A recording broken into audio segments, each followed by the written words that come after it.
So this referendum addresses deferred maintenance needs. Part of that is it's everything from windows to roofs to replacing the boilers. We've got some really old boilers at Sullivan School and Howe in particular.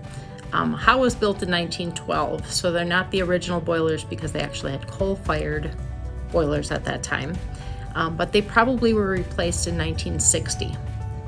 At Sullivan, we've got the same thing. Sullivan was built in 1960, and they are the original boilers. It is time to replace them with something that would be a lot more efficient, something that we could control digitally and maximize the energy efficiency. The referendum also addresses the windows over at Edison. Those windows in some places are single pane.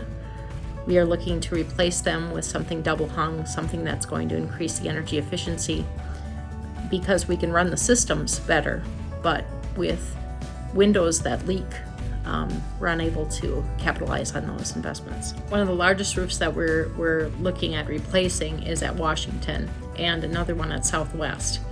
The age of Southwest is about 50 years old, so we've gone to the useful life of that roof. So now we're experiencing cracks and leaks, and it's just time to replace because we're calling the contractor to come out and make repairs.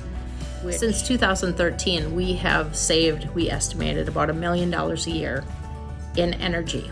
Now with the price of energy going up, that's only going to increase. These are costs that we've avoided.